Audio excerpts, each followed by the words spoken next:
नमस्कार, आप देख रहे हैं न्यूज फॉर नेशन और मैं हूं शुभी आपके साथ। राज्यसभा के एक सीट पर हो रहे चुनाव को लेकर बीजेपी की तरफ से सुशील कुमार मोदी का नाम फाइनल कर दिया गया। उन्होंने कल नामांकन भी किया, लेकिन अभी तक महागठबंधन की ओर से किसी भी प्रत्याशी का नाम सामने नहीं आया है। आज अंतिम तारीख है, अंतिम दिन है, लेकिन अभी तक किसी का भी नाम सामने नहीं आया है। ऐसे में ये कहा जा सकता है कि सुशील कुमार मोदी निर्विरोध रह गए हैं और पूरी तरीके से ये बात तय है कि उनकी ही ताजपोशी होगी। आखिर वो निर्विरोध क्यों रह गए हैं, महागठबंधन से कोई भी हार का सर्टिफिकेट लेने को तैयार क्यों नहीं हुआ, ये सारी बातें हम आपको बताते हैं। सुशील कुमार मोदी राज्यसभा चुनाव के लिए मैदान में उतरे, लेकिन विपक्ष ने उन्हें वॉकआउट दे दिया है।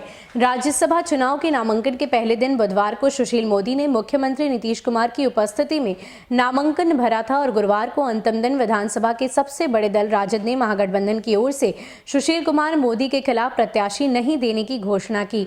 विधानसभा अध्यक्ष के चुनाव में करारी शिकस्त और बड़े उलटफेर की कोई संभावना नहीं देखकर महागठबंधन के किसी दल के किसी नेता ने राज्यसभा चुनाव में हार सर्टिफिकेट लेने की हिम्मत नहीं दिखाई और सुमो निर्विरोध रह गए। अब निर्वाचन अधिकारी नामांकन के बुधवार को अंतिम समय सीमा खत्म होने के बाद पूर्व उप मुख्यमंत्री सुशील कुमार मोदी को राज्यसभा चुनाव में जीत का प्रमाण पत्र सौंप देंगे।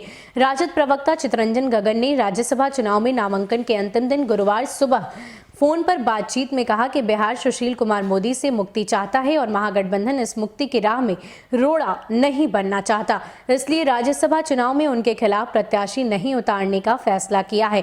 विधानसभा चुनाव परिणाम के मद्देनजर सबसे पहले ये जानकारी दी गई है कि सुशील मोदी बिहार के डिप्टी सीएम नहीं रहेंगे और राज्यसभा के रास्ते केंद्र में मंत्री बनेंगे। राज्यसभा चुनाव में उनके खिलाफ विपक्ष ने पूर्व मंत्री श्याम रजक, शिवचंद्र राम से लेकर कांग्रेस के प्रेमचंद्र मिश्रा तक को उतारने का न्योता दिया था, लेकिन हार तय देखते हुए इसके लिए किसी ने हामी नहीं भरी।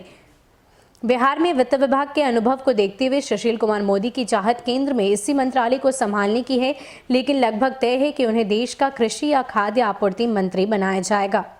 तो आपको बता दें कि राज्यसभा उपचुनाव के लिए सुशील कुमार मोदी ने नामांकन भर दिया है और अभी तक महागठबंधन की ओर से किसी भी प्रत्याशी को नहीं उतारा गया है। ये साफ तौर पर कहा जा सकता है कि महागठबंधन ने अपना कदम पीछे हटा लिया है और हार का सर्टिफिकेट लेने के लिए कोई भी महागठबंधन की ओर से हामी नहीं भर रहा है। इसके साथ ही आपको ये भी बताते चले कि सुशील कुमार मोदी ये चुनाव अगर जीत जाते हैं, अब चुनाव होगा या नहीं इस पर भी अभी संशय है, क्योंकि अभी तक महागठबंधन की ओर से कोई भी प्रत्याशी नहीं है और शायद सूत्रों के मुताबिक यही बताया जा रहा है कि महागठबंधन की ओर से कोई प्रत्याशी होगा भी नहीं। ऐसे में ये बात तय है कि सुशील कुमार मोदी को विपक्ष की ओर से वॉकआउट कर दिया गया है, यानी कि अब सुशील कुमार मोदी ही राज्यसभा की इस सीट पर जीतेंगे और इसके साथ ही केंद्र में उन्हें कृषि और खाद्य मंत्री के रूप में देखा जा सकता है।